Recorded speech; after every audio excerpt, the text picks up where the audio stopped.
मैं उस दिन तो कह नहीं पाया, लेकिन मैं खड़गे जी का विशेष आभार प्रकट करता हूं।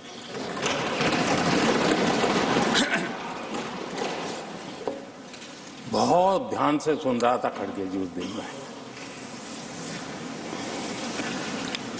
और ऐसा आनंद आया, ऐसा आनंद आया, ऐसा बहुत कम मिलता है।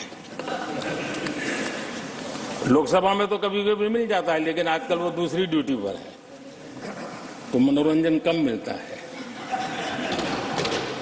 लेकिन लोकसभा में मनोरंजन की जो कमी हमें खल रही है, उस दिन आपने पूरी कर दी।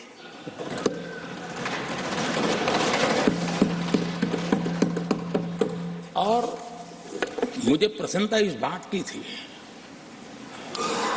कि माननीय खड़गे जी काफी लंबा और बड़ी इम्तिहान वजह से शांति से बोल रहे थे। समय भी काफी लिया था। तो मैं सोच रहा था कि आजादी मिली कैसे, इतना सारा बोलने की आजादी मिली कैसे। तो मैं सोच तो रहा था, लेकिन बाद में मेरे ध्यान में आया कि दो स्पेशल कमांडर जो रहते ना उस दिन नहीं थे, और आजकल नहीं रहते, और इसलिए बहुत भरपूर फायदा स्वतंत्रता का आदरणीय खड़गे जी ने उठाया।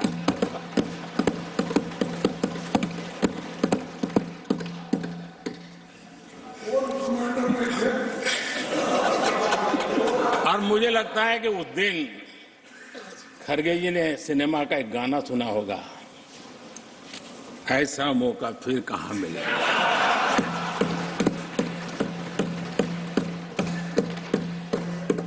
और खड़गे जी भी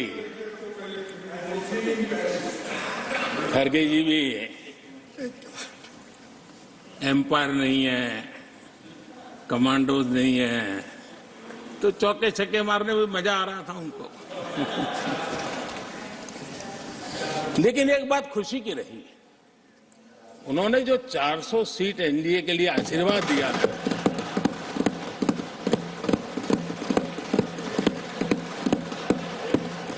और मैं अरविंद जी के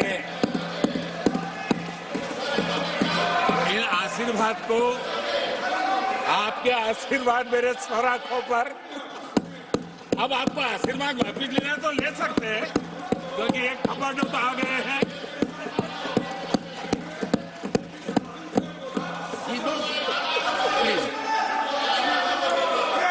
आदरणीय सभापति जी,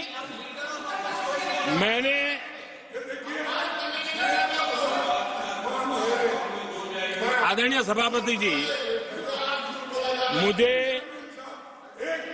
मुझे पिछले वर्ष का वो प्रसंग बराबर याद है। उस सदन में हम बैठते थे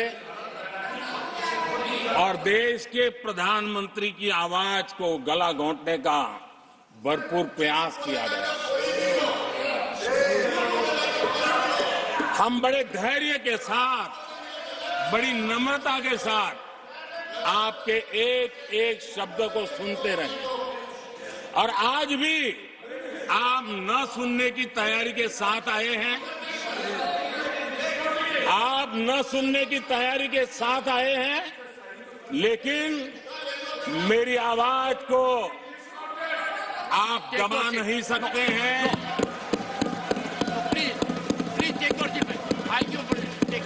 देश की मैंने भी एक प्रार्थना की है, और प्रार्थना तो कर सकते हैं, और मैं तो करता रहता हूं। पश्चिम बंगाल से आपको जो चैलेंज आई है,